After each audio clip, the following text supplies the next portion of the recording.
I once thought I was invincible, just like those ancient werewolves, with the intelligence of a human and the speed and senses of a wolf, unbeatable by anyone.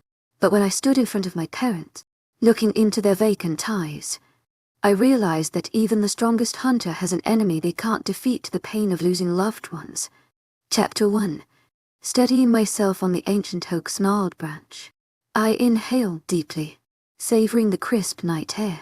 Despite countless hunts, the thrill of the impending kill still coursed deep through my veins. My fingers caressed the sleek silver-tipped arrow, a harbinger of death for my unwitting prey. With practiced precision, I no-ked the shaft and drew back my recover barrel, work of art in its own right. Its limbs gleaming in the pale light, the string hummed as I released, launching the missile with unerring accuracy.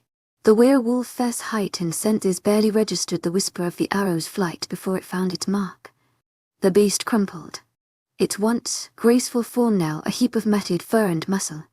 Years of training screamed at me to remain hidden, to ensure the creature's demise from a safe distance. But hubris whispered louder.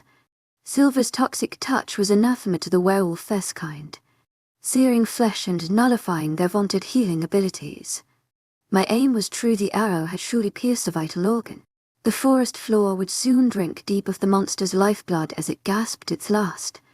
Alone and forsaken, even the gods' favored creation was not beyond the reach of a skilled hunter's arrow.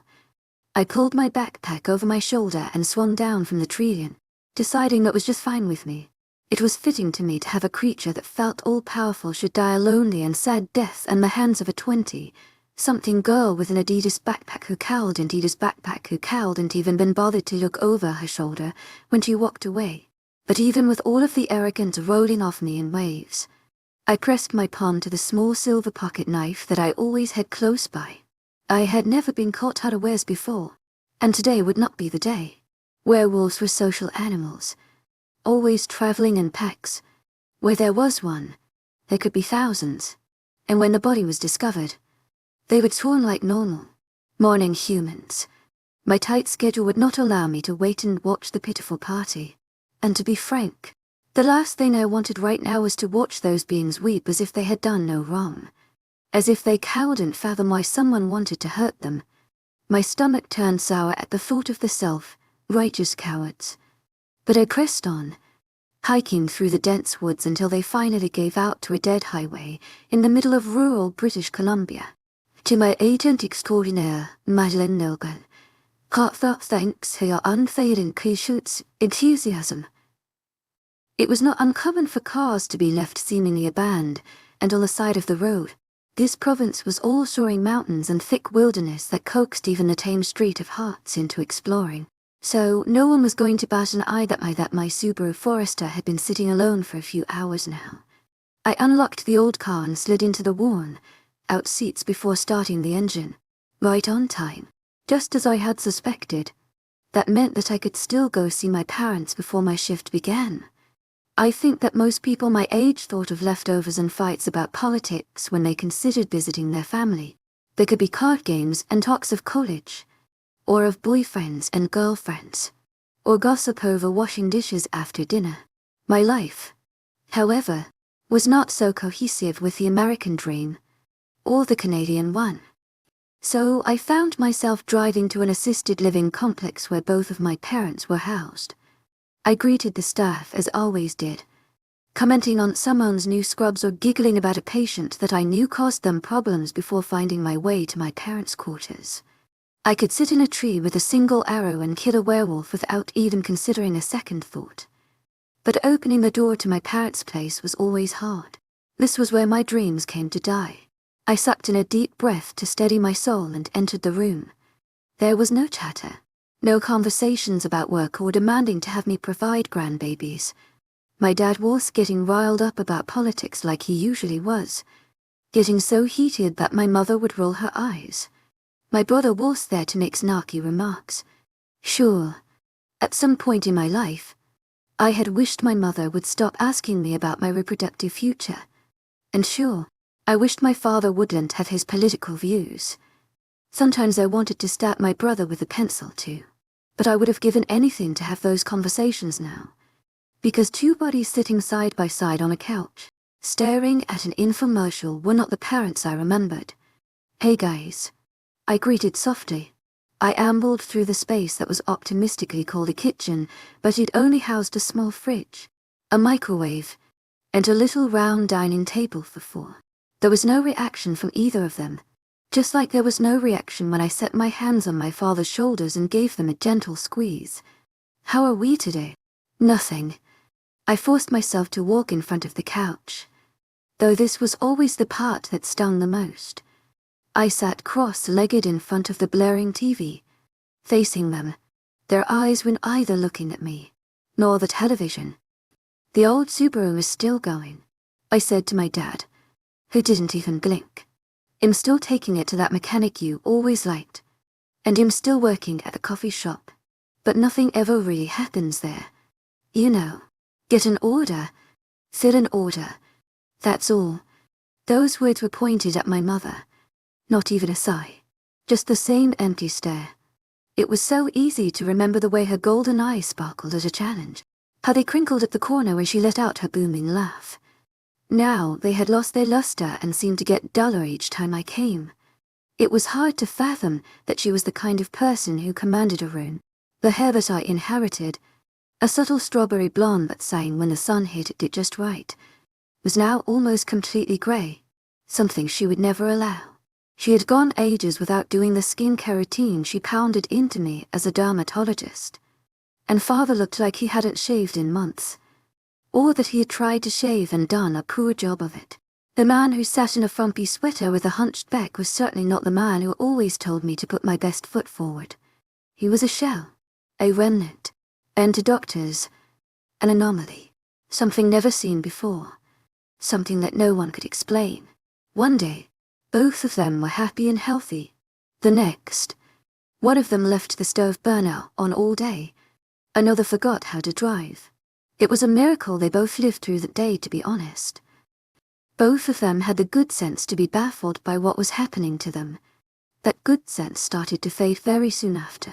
Jobs were forgotten first in life skills like cleaning and cooking, then my brother, then me, and finally, doctors did the best they could.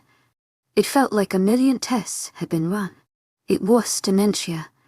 There was no evidence of stroke, no Parkinson's, no epilepsy, no mental disorders, just a healthy people who suddenly couldn't even recall their own children, who didn't know that they were married. And each day, those eyes got foggier and foggier. My brother drew away further and further, and I had to work harder and harder to keep my parents afloat and provide the care they could no longer comprehend. I had been so angry back then. My parents had lost their minds and no one could help. Now I wasn't angry. I was just heartbroken. I hadn't even realized that I was crying softly into the blanket covering my mother's lap until I felt a cool hand touch the back of my head. I sniffled pathetically and lifted my head to peer up at her. And she was staring right at me, her gaze suddenly so focused. She whispered. I jerked upright immediately. "Mom," but it was too late. The moment of realization was lost. Her eyes returned to their vacant stare. My heart returned to frost. The medical professionals might not have known what to call it. And when more cases began to spring up, they remained confused, because this was no disease that humans could so easily wrap their minds around. Because one would have to first understand that fairy tales, myths, and legends were not all fiction like we had originally thought. To understand wolf, Drain's syndrome, you had to first understand werewolves and why they needed to be wiped off the face of this earth before they turned us all into mindless zombies. Chapter 2. I fastened the knot of my apron behind my back as Cassie turned on the open sign in the CF window. It should have been a morning like any other. We were starting our day at 5 in the morning, serving the early birds of the community cappuccinos and flat whites. This was the front we all put in order to slip under the radar. A secret organization couldn't simply pay their secret employees for doing work that was supposed to exist in the first place. Armand and Dawn had started this CA as a ruse to justify giving us proper paychecks so that those dedicated to the cause could still have lives outside of work. All of my money was funneled into taking care of my parents. Even though I was an adamant supporter, if I hadn't been paid the generous salary, plus bonuses for killings, I would have had to turn away from the work. A full care facility that my parents required was not a cheap thing. Thankfully, that was not the case, and I had enough money to support my parents and enough iced coffee to fill my caffeine addiction. Cassie was the one to bring up my concern when 6 o'clock struck. "Don't you think it's odd that Quinn isn't here?" To my agent extraordinaire, Madeleine Nobel, heartfelt thanks for your unfailing patience, enthusiasm. I thought it was strange. Quinn was the kind of guy who chewed his nails if he was 15 minutes early to an event, but admitting that made it all too real. So I gave a half-hearted shrug and handed a customer her caramel macchiato. She had a beaming grin on her face and leaned down to squint at my name tag. "Thank you, Sam. Odd, I could have sworn last time your name was Amelia." "Odd indeed," I responded with an equally bright smile. And for a brief moment, it was just Cassie and I. All of the absurdly people were now on their way to work with their favorite beverage, and the people who woke at a normal time had yet to roll in. I let out a sigh and leaned back against the counter beside Cassie. She was a kind enough girl, and fairly new to the organization, which I found problematic. She was like me when I had first started, far too inquisitive, while I just wanted to appreciate a moment of quiet. She studied my calcboard-style name tag. "Why do you put on a different name tag every day? Do you not like your name? It is kind of outdated." For the 100th time this week, I reminded myself that we needed Cassie. Hell, we needed everybody we could get on our side. I had been lucky to not be taken out within the past for years of fieldwork. The same could not be said for everyone. Cassie was the future, whether I liked it or not. And she was just like I had been back then. The only difference was that it was her little sister, not her parents. All she wanted to do was understand and to help. "I like my name just fine," I said flatly, and began to prepare myself an iced coffee with enough sugar to kill a horse. "Oh, you just don't like people knowing who you are. I get it. All black ops and stuff." She found confirmation in my silence, though her statement wasn't exactly true. I did like my name, and sure, there was a little bit of anonymity if every customer didn't know my name, but I refused to wear a name tag with Georgia scrawled across it because hearing my name from anyone other than my family, it was painful. My parents knew Georgia, the girl who sighed over toxic boys in high school and dreamed of visiting the Eiffel Tower. My brother knew Georgia, the girl who screamed and stomped every time he came into her room. Georgia was a girl of whimsy and romance. Someone who wanted a Prince Charming for herself. Someone who believed in Prince Charming. Slowly, I stopped dreaming of a soft-handed prince who knew his feelings, and I started dreaming of a Hercules who could lift the weight off my shoulders. He never came either. But it was okay, because I no longer needed him. I had become my own Hercules, and all my customers needed to know was that I would be here to serve them their coffee. And all my team needed to know was that I could be sent out on any assignment and only take a single arrow and my little knife. It was why they lovingly referred to me as Huntress. "We should call on or Armand and tell them that Quinn didn't come in," Cassie mused. "We could use the extra hand around here before it gets crazy." "No," I said, my voice bordering on cold. "They won't come in anyway." "Why not? This is their business. They should want to keep it afloat. It seems like a bad business plan if we're too busy and have to turn away customers." I had felt like Cassie once, and I had made the call. Armand shouted at me for 10 minutes, asking me if I was too stupid to handle a small CAF on my own. Armand was notoriously quick to temper, but it had shocked me. I could remember being furious with him, thinking that he always preached that we were in this together. But the reality was that the CAF was nothing to them. It was something to me. It was something to Cassie. It was where we got our paychecks and where we spent 8 hours of our day. But Dawn and Armin weren't concerned about irate customers. They were trying to protect humanity. I shoved myself off the counter as the first customer of the second rush came in. They care about werewolves. Not a shitty CAF that sells brownies and breakfast sandwiches. The horde of customers came and went in a flurry, and when it passed, I made sure that I was busy scrubbing down tables and mopping the floor. I ignored the bell each time it signaled the entrance of a new customer.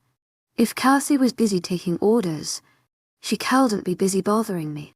But my silence didn't last long. Excuse me, someone murmured from behind me. What?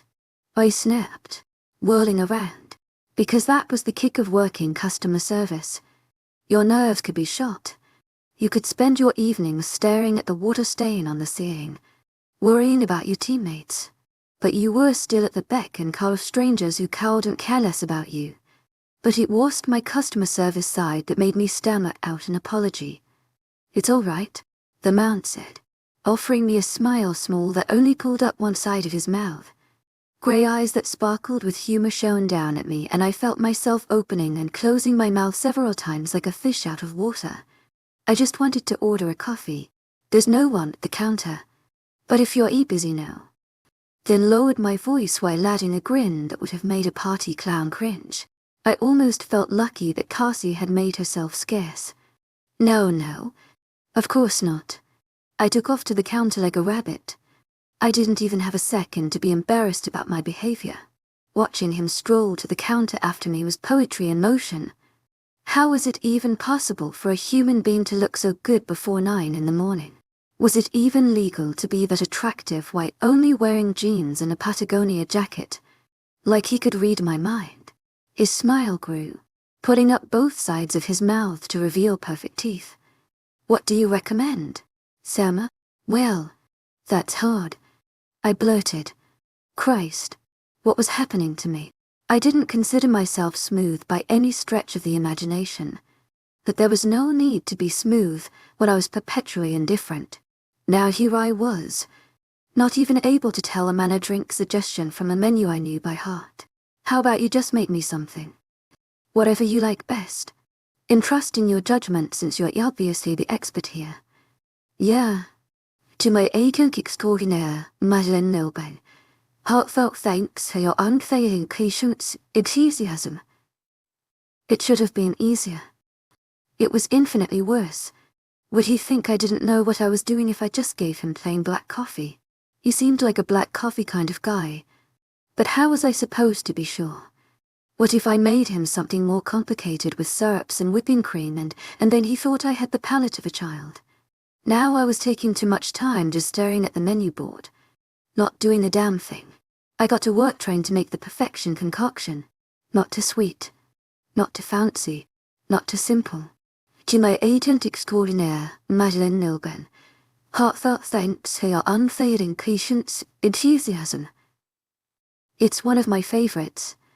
A dirty Chialotte, I announced, pushing the combustible go cup towards him. There was that laughing sparkle at his eyes again that made my knees feel all weak. Thanks, Sam. He turned and left without another word. He would climb into his car and start his day, doing whatever he was going to do. He wouldn't remember the wide-eyed, tongue-tied girl for another second. But I just watched him go like a love-struck teenager. Who was that? And why are you staring like that? Cassie demanded, clearing return from whatever she had been doing. I'm actually not sure. I confessed. Well, are you okay? Was he rude to you?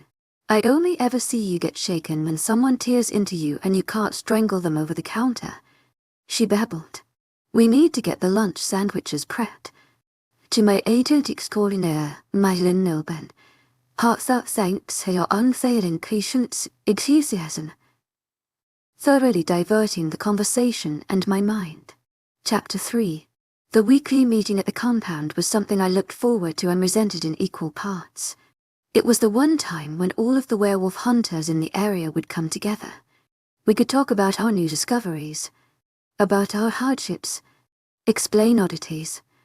It was an opportunity to not feel so alone, so disconnected from the rest of the world.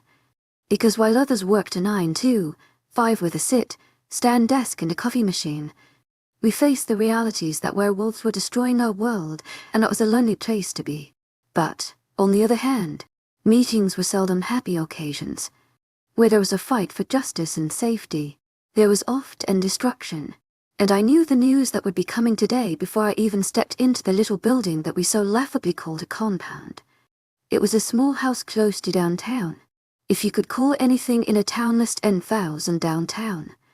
Armand and Dawn lived in the basement, and the main floor of their home had been converted in a planning space. Maps and photographs hung off the walls, each stabbed with pins or labeled with sticky notes. The kitchen was covered in disposable coffee cups, coffee waiter, store, bought pastries, and packaged snacks that had been with the group longer than I had. The place where there should have been a dining area was filled with 2 long folding tables with 6 chairs each behind them. I did my best to smile at the members coming in through the front door. It was easy to divide the team up. Some rolled through the front door like they had brought the sunshine with them, all bright smiles and eager conversations. Those were the newer recruits, the category that Cassie would fall into. The second group was heavier, eyes lined with black from lack of sleep and mouths pressed into hard lines. That was my category. We were the ones who were still driven to change the world, but had realized that being a savior came with a high cost. Good week. Someone rumbled from beside me as I surveyed the room from a discreet place in the back. I knew that voice anywhere. Milo had been with the team even longer than I had. He was the person who could see a job through. Those who were impressed by my skills were completely blown away by his. Though it wasn't official, he was the team leader, steady and calm in the face of danger and so talented with knives. At one point, I had been thoroughly in love with him. He was the man who could save the world and my heart with those dreamy blue eyes and his laid-back attitude. Decent. Came back alive, which is always a great success. He gave out a little huff in response, watching the newest members with an intensity that only he could possess. How are your parents? No better, no worse. And your aunt? Still in the decline phase, unfortunately. She should plateau soon. To my agent extraordinaire, Madeleine Nilben, heartfelt thanks for your unfailing patience, enthusiasm. We're guessing her initial contact was almost a month ago now, so she should be stabilizing soon. I guess the good thing is that we can move her into the care facility with my cousin. It's just bizarre that there are 2 in my family. And right when I was just about to step down, he said the last part as a whisper. My head snapped in his direction regardless. What? He glanced around the room, making sure no one would overhear. We can't do this forever. I've made my difference. At least, I like to think I have. I have a degree that I never used because this became a priority. I could be a teacher tomorrow. I mean, it's only a matter of time before I either get killed or end up with Wolf Drain. But how? How could you leave knowing that they are still out there? We are never going to beat them. You're crazy if you think less than 24 people with silver weapons is going to be enough to bring down a whole species. We're just making a dent, but... Come on. We're starting. Gesturing for me to sit at one of the tables. To my agent extraordinaire, Madeleine Nilben, heartfelt thanks for your unfailing patience, enthusiasm. I ended up beside excitable Cassie, who just glanced excitedly from me to Milo with her wide eyes.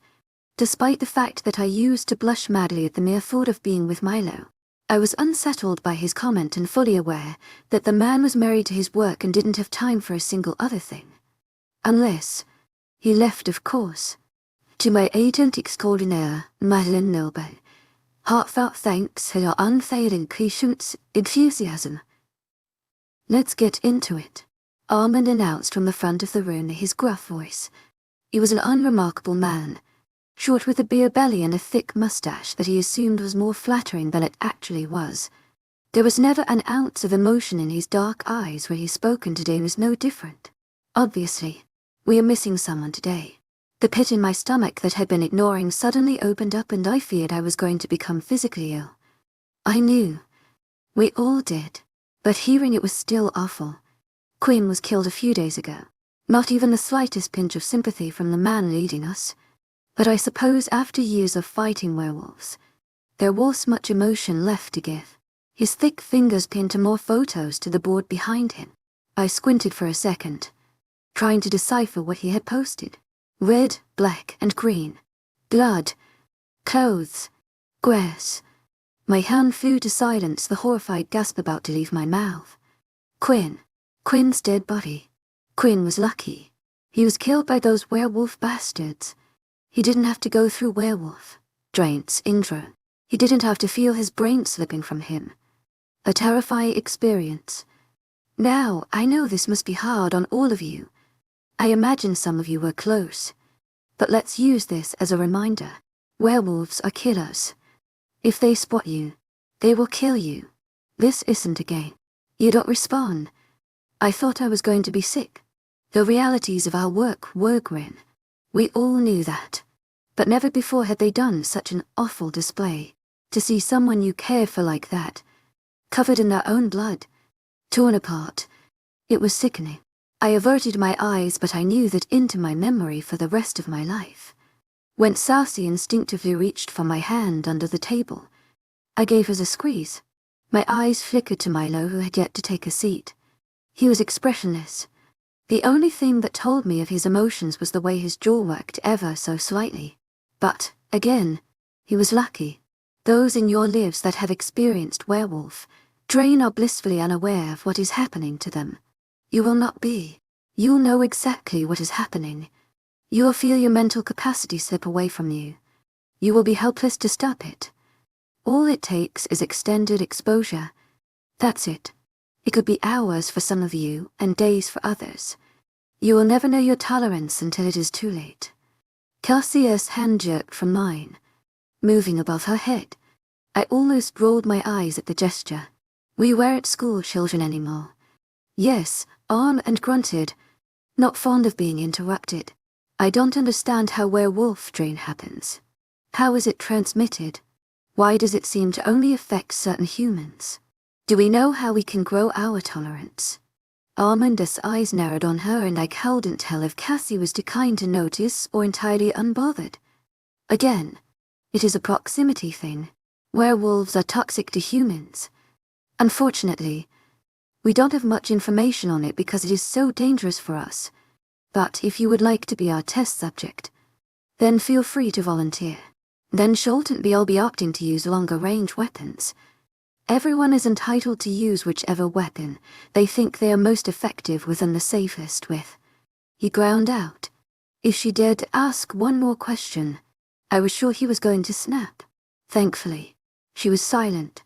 Now, back to the issue at hand. We are doing our part, and that is nothing to be ashamed of.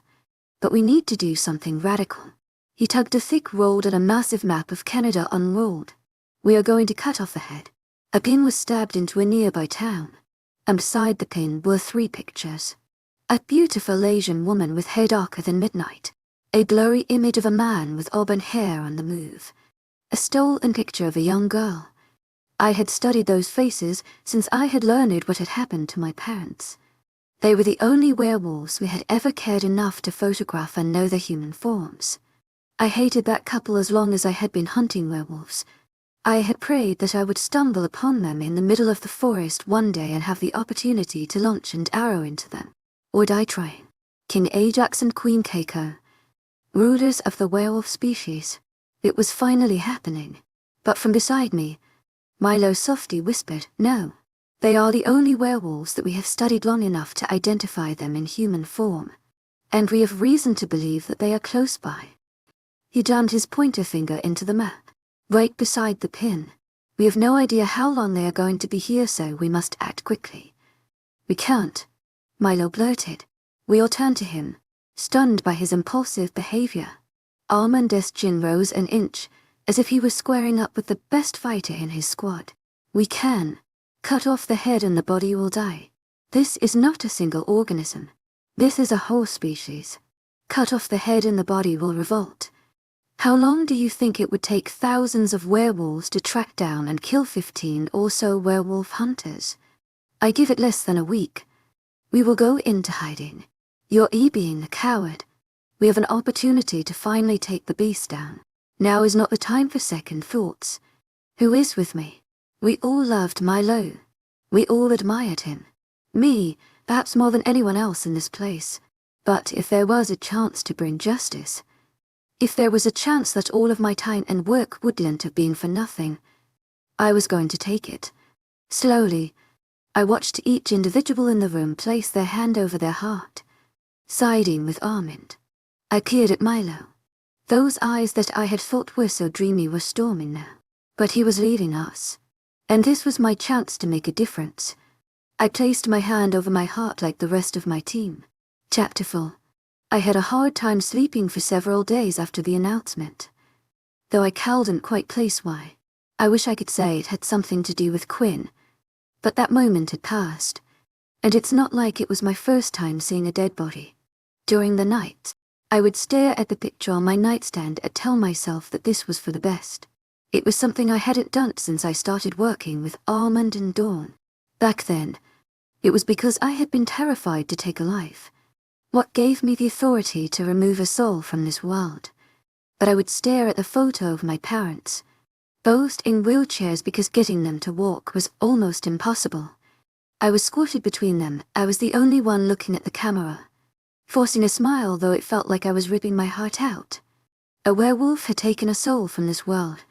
Even though my parents were still alive, their souls were almost completely gone, and that was how I convinced myself that I could kill. But this was different. It shouldn't have been, but it was. We were all the same in some way. Dawn and Arnon watched hospital records for strange variations and tracked down members of the family. I still remember sitting outside of the hospital, sucking back a cigarette like it was a lifeline. When Dawn had sat beside me, I thought she was crazy when she told me the truth about my parents, but I had also been desperate. Just like Cassie and Milo had been. Just like Quinn. We were doing what we could to bring justice to the world and to save those who weren't even aware of the risk. And we all trusted Dawn and Armand so much that I couldn't ever remember another member speaking out. But Milo had. I hated that because now I was questioning things. When they first announced that we would be going after the royals, the only thing that had twisted my gut was the fact that a child was involved. I knew eventually I would have to kill a werewolf in human form. That seemed bad enough on its own. But killing a child, beast or not, seemed vile. Surely the kid didn't understand the damage it could do to humans. Then, Milo's concerns flooded through. I couldn't help but agree with him. Killing the royals was not a miracle fix, or they were the leaders. Sure. And yes, werewolves had different societal rules. Positions of power coming from birthright and not from work or bribery like humans. But they also had intelligent networks behind them. The royals had guards and captains behind them. Kill Ajax and Keiko and one of the top, ranked officers would step in, and they would be coming after us in full force. Spreading out and going into hiding would do nothing to stop them. Some of us might find safe spaces to hide, but others would be found. The wolves could turn and go after normal humans just the same.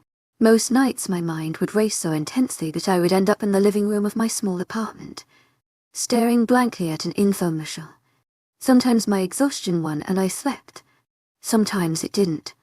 Other times, nightmares ripped me away from snoring slumber. Most of the time, I just wished that I had taken up Cassie on her offer to be my roommate so I could listen to her blabbering on. I spent my days training, scouting, completing kill orders, and checking up on my parents. I didn't give myself a second to think between activities. By the time I resumed my normal shifts at the CA, I was almost relieved to have a break from all of the physical and mental gymnastics that I was putting myself through, until I realized that I had the closing shift with Milo. I didn't want it to be awkward. We had been through so much together in the time we knew each other. I had gotten over the biggest crush I had ever had without him even noticing. For God's sake, we killed werewolves together. A shift together should have been easy. My shoulders bunched up regardless, and I refused to make myself available for idle chat until I had absolutely nothing else left to do. "You look like hell, Georgia," he announced when I finally made myself an oat milk latte. "That's too kind." He let out a huff, which was the closest thing sound he could make to a laugh. "Not sleeping well?" "Not overly." "Why not?" Did his questions always have such big barbs on them? "I'm not sure." He turned towards me, allowing his eyes to rove over my entire form. Years ago, I might have blushed, then screamed like a love-struck teen into my pillow at night, but I knew him well enough now to know that he was checking me out. I cradled my warlock and met his stare. It has nothing to do with what happened at the last meeting. I glanced over at the customers, and when I was sure that the only person near us was a nearly deaf old man, I whispered, "Which part of last meeting? Seeing Quinn's dead body, learning that we will be hunting a child, or the whole royal thing?" Milo took a long drink of his coffee before saying anything. "You know him, right? There is a chance that you are right. You sided with Armand anyway. There are no sides. We are all in this together. This isn't a sports team." We both paused briefly. The little old man came up to the counter to drop off his used mug and wish us a good night. But the friendly voices and bright smiles were gone once he stepped out of the CAF, leaving just the two of us. We are risking everything on this going right. Picking off some of them here and there is not the same as taking out the monarch. They will hunt us down, and it's not going to be a knife thrown from a tree, intended to kill with one shot. They are going to rip us limb from limb. Did you say Quinn? To my agent extraordinaire, Madeleine Noble, heartfelt thanks for your unfailing patience, enthusiasm. I saw him. I yelled, slamming my mug down on the counter, which is exactly why I think this needs to end now. I said the words, but they didn't feel right on my tongue. My outburst had taken the last of the fight out of Milo, shoulders slumped and lips heaving a sigh. He just nodded his head. "It's not my job to change your mind. I guess I just wanted to tell you that I'm leaving anyway." "What? But your family, there's always going to be a reason to stay," he said softly. I realized that I was making an excuse to stay because it felt safe. But I need to live my life. I can't let what happened to my family destroy my chance to be something more than a kid with a knife in a tree. And with Arm and this announcement, I think it's a good time. I can't work for someone that I don't agree with. I felt like I no longer had any words in my vocabulary. "I don't know what to say." I managed finally. "You don't have to say anything. I just wanted you to know. In telling Armand and Dawn tomorrow. But I'm not telling anyone else on the team. I don't want them to try to convince me to stay." It felt like a blow. I knew it shouldn't have because we really weren't that close. We killed together, yet I didn't know his favorite color. But Milo must have felt it too. He wrapped his arms around me, pulling me against him.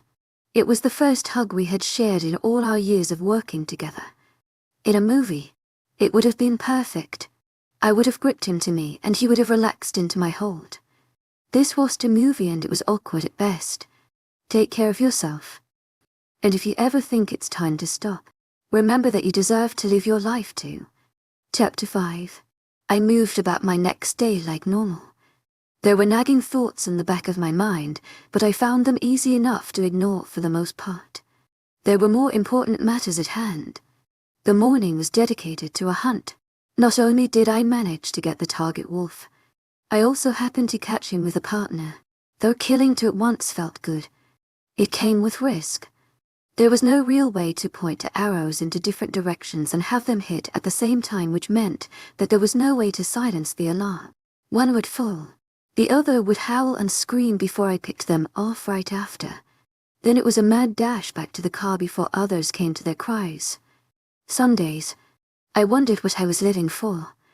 I felt stuck in the past, trapped in a routine that hadn't changed in years. I was taking care of parents who would never know me again, living in a small apartment, working a job with no real future. But sprinting away from certain death always brought back the will to keep fighting. Even with all of the routine at numbness. At least I wanted to stay alive. I stopped in to visit my parents after the hunt and told them about everything and nothing. I promised my dad I would get new tires soon and told my mom about a new clothing store in town. All of the surface things that had nothing to do with the real life I lived. There was no response.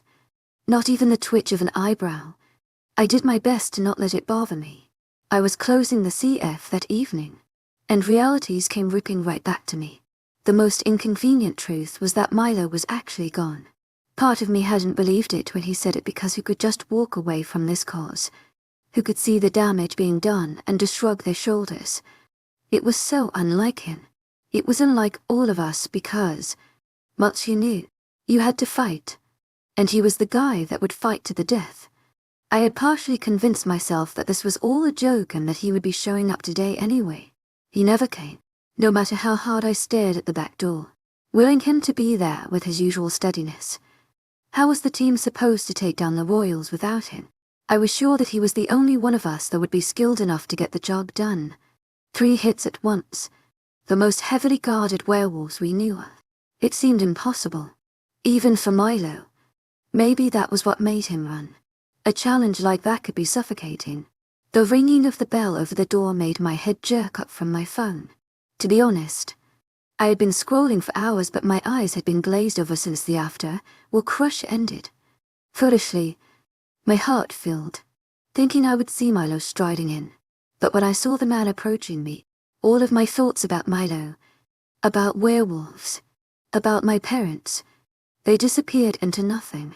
In the empty CAF grey eyes met mine. A slow smile pulled at the corners of his mouth, then my stomach turned to a puddle. I wanted to give him the standard work smile. He was no different than any other customer after all. But my body had other plans. My eyes rolled down his tall form, taking in the clean fit of his dark jeans and his sweater branded with a local brewery.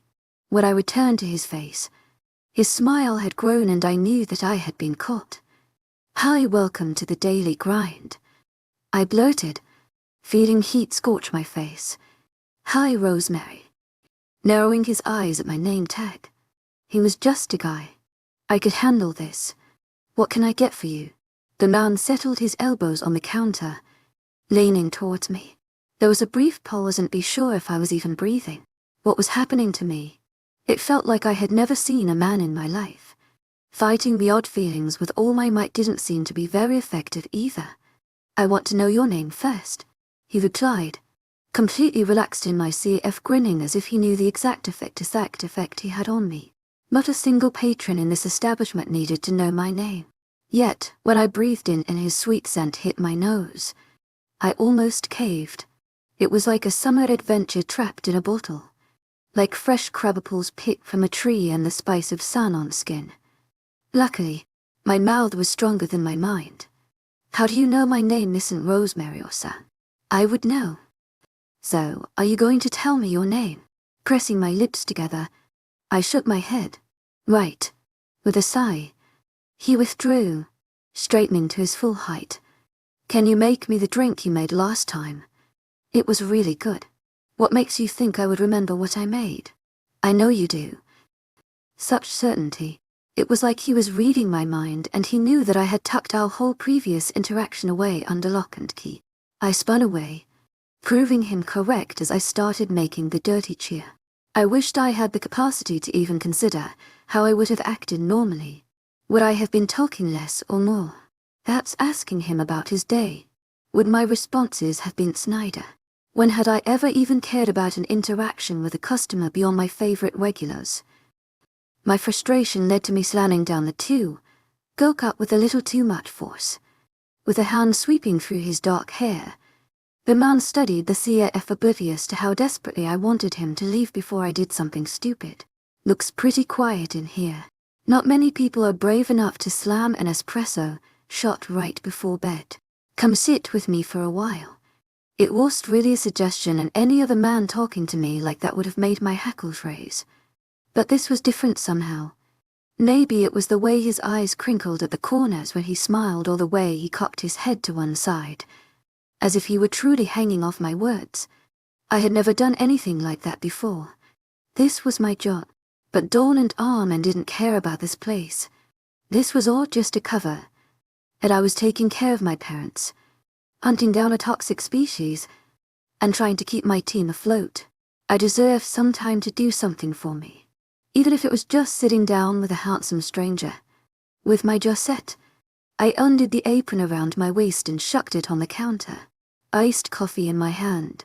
I picked my favorite booth, far away from the door, close to the artwork, snuggled up to a small fireplace. I sank into the leather before I even had a second to wonder what I was doing or why I was giving this guy so much attention. "I don't know you," I announced before I could consider against it. He didn't seem bothered, sinking into the thick leather couch across from me, his knee starting bouncing instantly. "Do you know everyone?" Probably not everyone in this town, but everyone who likes to have coffee at least once a week and doesn't care to brew it themselves. I guess it is a small town. He mused. A thumb ran along his sharp jawline, brushing against dark stubble. He won't work for a few months, and I don't think he'll be brewing my own beverages while I'm here. There was a glimmer at his eyes, making the silver ripple like mercury. He trushed to my cheeks, and suddenly, meeting his gaze felt too intense. I stared down at my cup, studying my fingers. I was this kind of girl. I never wanted to be this kind of girl, but I felt like I couldn't help it. Are you doing construction? It seemed like a silly question, but in a quiet, small town, I couldn't fathom what else it could be. We were mostly self-sufficient and with no major cities around. The most common cause for traveling workers was new construction. Not much else happened around here. When the school got an upgrade, it was the talk of the town. No, not construction. I work in protection services. Oh, that piqued my interest. I wasn't aware that there was a celebrity in town or anyone rich enough to have their own task force. That's the whole point, isn't it? Reclining back into the cushions. To be honest, the people I work for don't really need me. It's more of a public statement than it actually is security. Do they travel around like the Pope? Because, if not, security is a risk for everyone. Anyone can get their hands on a gun. He let out something between a snort and a laugh. Guns aren't really a common issue for us. But my work is boring. I doubt being a barista is more exciting. I dismissed, feeling myself soften into the conversation. There was something about this man that was just so magnetic. I felt like I had known him forever, but his words were still so electric. Well, you can always tell me about you. You know, normal things, like your name. I gave him a sly smile but said nothing, confidence blossoming in my chest. He opened his mouth to say something, but a phone vibrating cut him off. Apologizing, he pulled his cell phone out of his front pocket. Eyes roving across the screen, a curse tumbled out his mouth. Is everything all right? I prompted, though I was really certain that I had the right to know. Oh, no, not really. Listen, I'm actually really happy we had a chance to talk today. He said the words, but the easiness had left him, turning him almost frantic. Yeah, me too. He was on his feet in a second, hunting down a newspaper from another table. I sucked down a mouthful of my iced coffee, trying to wrangle the feelings brewing in my belly. He reappeared before I could even begin to name my own emotions. I really hate to leave. I must have been too far gone, because he sounded quite genuine. I believed him. Unfortunately, when things go wrong in the security business, they go very wrong. But I'd like to meet up with you again, preferably not at your work. A piece of the torn newspaper was deposited in my hand, now covered in blue ink. Call me if you want to meet up sometime. He insisted. Then he was gone, and I was left with nothing but my coffee and the scrap of paper. A phone number stared up at me from my palm, and a name. To my agent extraordinaire, Mylan Noban. Heartfelt thanks for your unfading patience, enthusiasm. Chapter 6.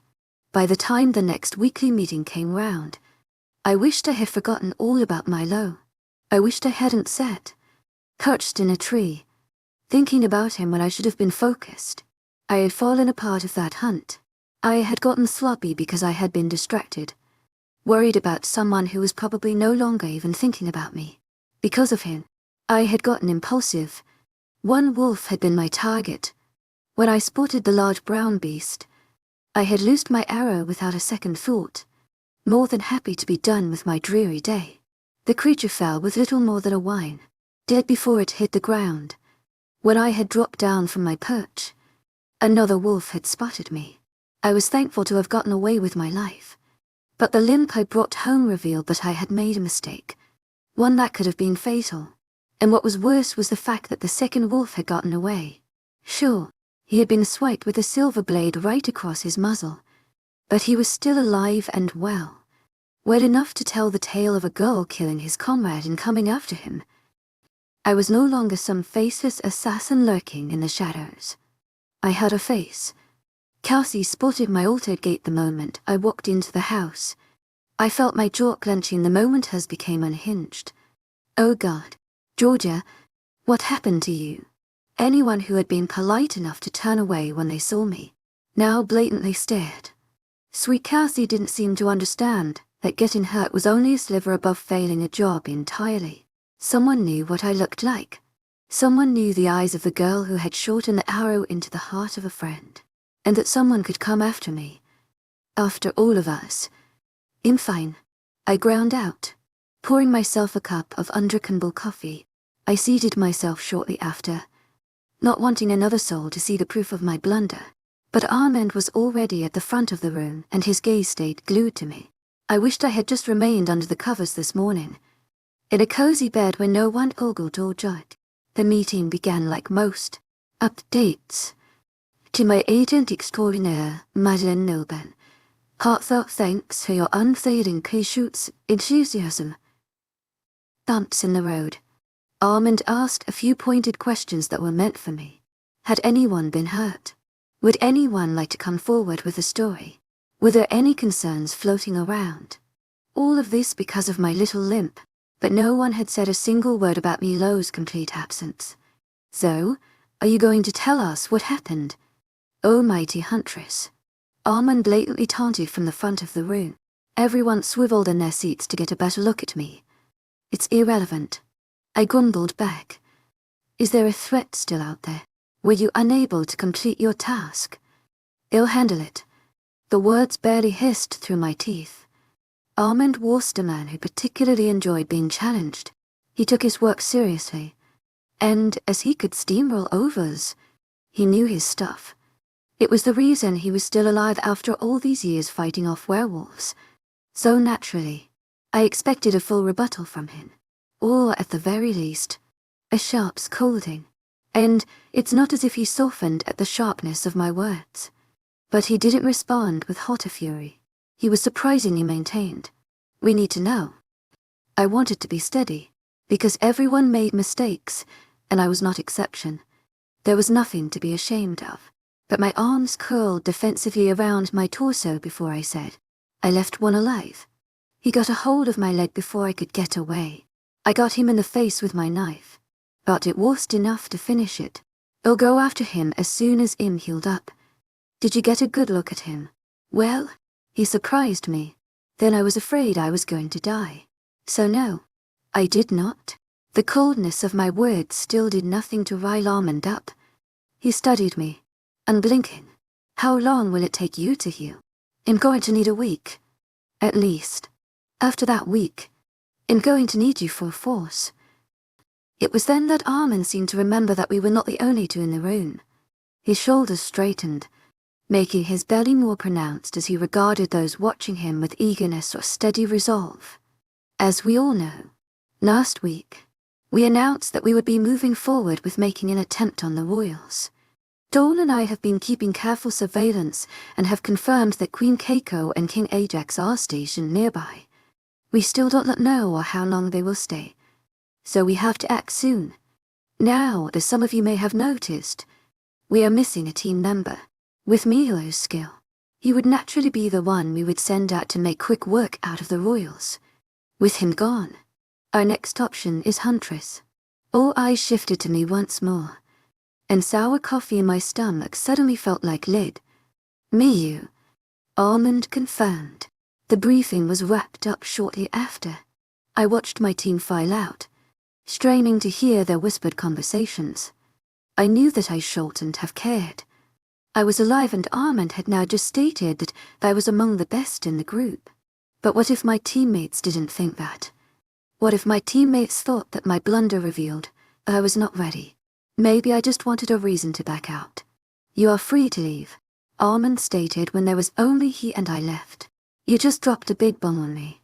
I feel like we should have more of a conversation about what you just said. Armand grunted, but collected a couple maps and objects before sitting down at the folding table that I occupied. It was all basic information at first. He pointed out where they were. showed me low-quality photographs of their wolf bodies and their human forms. There was a moment when I had to remind myself that I was not killing an innocent person, but staring at a photo of a grinning man holding up his small altar made it hard to believe. But they were so close by. We saw them intermittently, presumably when they came to meet with their packs. But we could never pin down a pattern or a permanent location.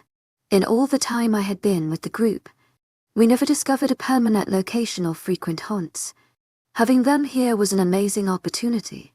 We had to seize it. I just wished that I didn't have to be the one to do it. They aren't as heavily guarded as we would assume. You know, if the Queen of England went somewhere, it would be a goddamn circus. With them, it seems more casual. Right. That's good. But, recently, we have noticed someone lurking around a little more often. A picture was pushed towards me. I thought I had seen everything at this point. I was a part of a small percentage that even knew these beasts existed. I have seen bared teeth, bloody claws, gored bodies, but I still flinched back. Red eyes stared at me from the glossy photo. A hulking black beast, larger than any wolf I had ever seen. I swallowed hard. Are we sure this isn't the king? Yes, then what is it? We don't know, but you need to be aware of him. I've seen him move. A cheers fast. Stronger than anyone we had ever seen. A cheers more likely to tear you to shreds than the king or queen. I took a shaky breath. You're making this sound like a suicide mission. Our job is to get you in and to make sure that you have as much information as possible. Getting out is up to you. Chapter 7. My head was pounding a few days later. This was too much. All of this was complete and utter insanity. How on earth was I supposed to get close enough to the royals to kill them? And that was only the surface of the many issues at hand. Was I really expected to kill a child? A little girl barely more than a toddler? And if I could kill them and get out of there alive, where was I going to hide? How would we protect the humans against retaliation when it inevitably came? There was no way the werewolf community would simply take this lose. They wouldn't just lay down and die because someone had slaughtered their leaders. It was going to get violent and bloody. But every time I brought it up to Almond, he only narrowed his eyes in response. He thought I was trying to weasel my way out of it, that I didn't have the stomach. The child was an excuse. The aftermath was an excuse. Maybe he was right. Maybe I should have accepted that outing when I had the chance. But I didn't. I massaged my temples with my freezing fingers and tried to listen to the old man and his wife droning on. Have we lost you? Dawn asked, the sweeter of the two. At least. On the surface she was kinder and her features only added to it. She was short, round, and rosy-cheeked. She looked like the kind of woman that would offer to make you cookies when you were on the brink of tears. But I had heard the stories. I knew she could kill a werewolf with her bare hands if she wanted to. That she was talented enough to make me look weak and feeble. No, not lost. Just overwhelmed. I confessed, staring at all of the blaps laid out around me, and the maps with bright red circles drawn on them. Where was the weak spot again? Who was I supposed to bring down first? To my agent extraordinaire, Mazen Nilben, heartfelt thanks for your unfazing patience, enthusiasm. You just have to shoot an arrow or two. Isn't that what you're good at, kid? Armand demanded. His frustration made his normally gruff exterior downright treacherous. This I gestured to the disaster before me. Is not the setup of a single arrow hitting a target. And if it was, we wouldn't be having these meetings every night. There are problems to this plan. Problems you are refusing to acknowledge. Just tired, Dawn added, patting her husband's arm.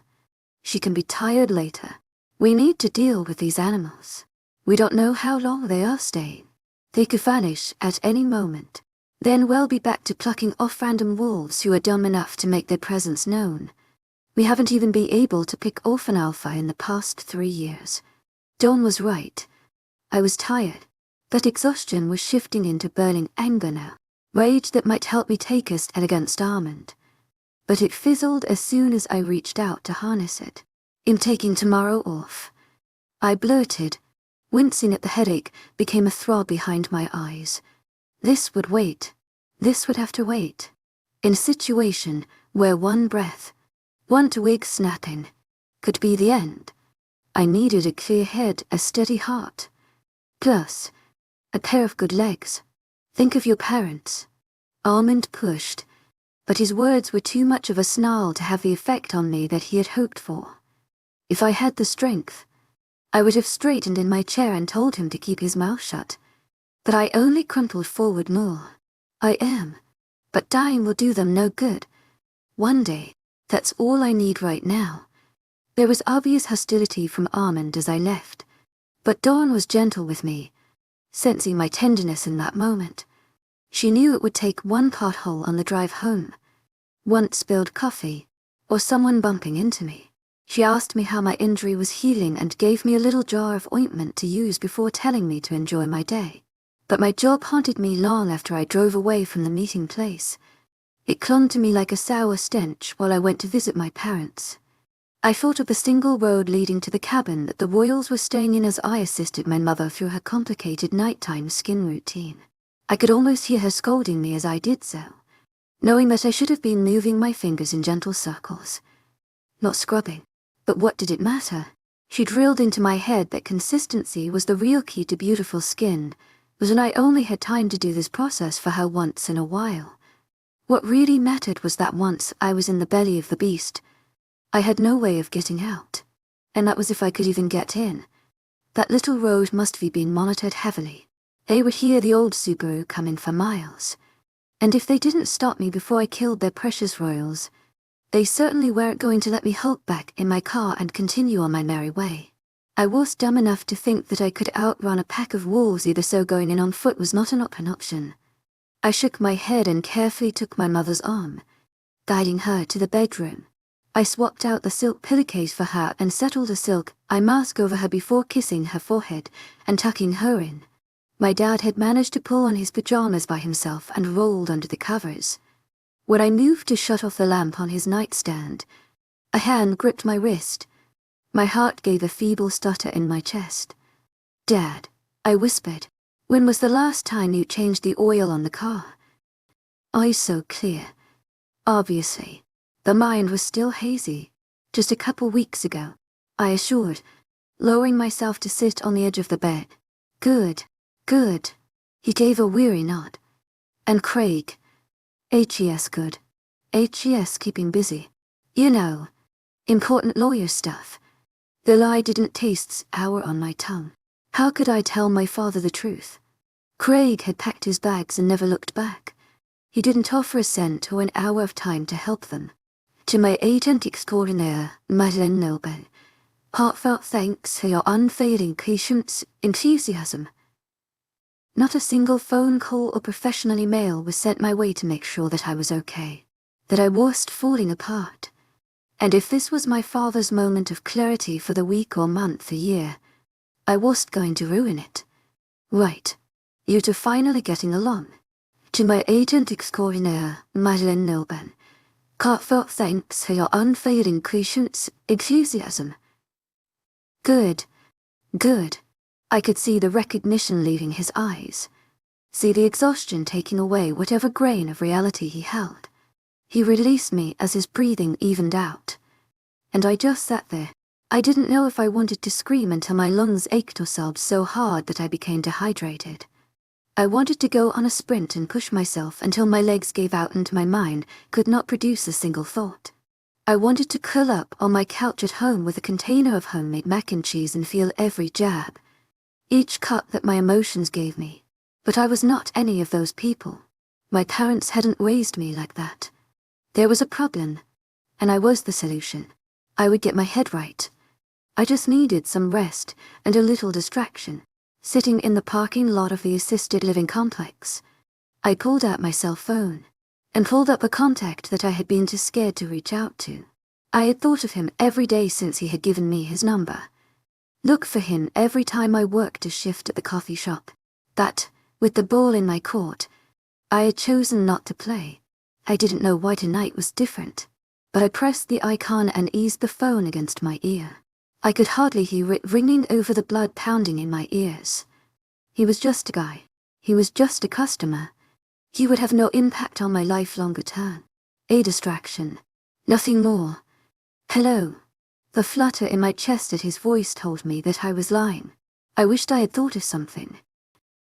Hi, was all that left my lips. Oh, Rosemary and/or Sam. He greeted as if he could recall my voice from millions. What took you so long? My jaw relaxed from its clenched position. There was something so easy about him. So comforting. It was like I had known him in another life. I thought it was customary to wait at least 3 days. You know, to avoiding seeming desperate. Great. Perfect. Now I had implied that I was in fact very desperate. Just what every man wanted. In not a very patient man. Next time. Don't wait. It was simple. It was meant as a joke. But I felt something stir deep in my belly. I let out a nervous laugh to cover my silence. So are you going to tell me why you called me at 9 in the evening on a weeknight? He hinted. Oh shit. I'm sorry. I didn't realize it was so late. To my agent extraordinaire, Madeleine Lilburn. Heartfelt thanks for your unfailing patience, enthusiasm. To my agent extraordinaire, Madeleine Lilburn. Heartfelt thanks for your unfailing patience, enthusiasm. But I am curious. I have a day off tomorrow. Wonderful. He must have thought I was a blubbering idiot by now. I wanted to say something substantial. I could only saw my teeth over my lower lip for a few seconds before I finally announced. If you were still in town, we could spend some time together. And what would we do? He was toying with me. I could hear it in his voice. I honestly haven't gotten that far. It's been kind of a rough day. All teasing notes evaporated. Do you want to talk about it? Of course I did. I wanted to spill my whole heart out to this stranger and tell him about how awful and evil werewolves were. I wanted to tell him about my parents and how I had come so close to dying just a few short days ago. But he would laugh. He would call me crazy. And I would never hear from him again. The thought shortened to frightened me. But it did. And right now, I didn't care enough to know why. If this was what I needed to feel better, then I was taking it no. Sorry. Maybe I shouldn't have called. He was quiet. But it was in order. Let's see each other tomorrow. Tell me where I can pick you up. They'll send you an address and a time. Perfect. I'll see you then.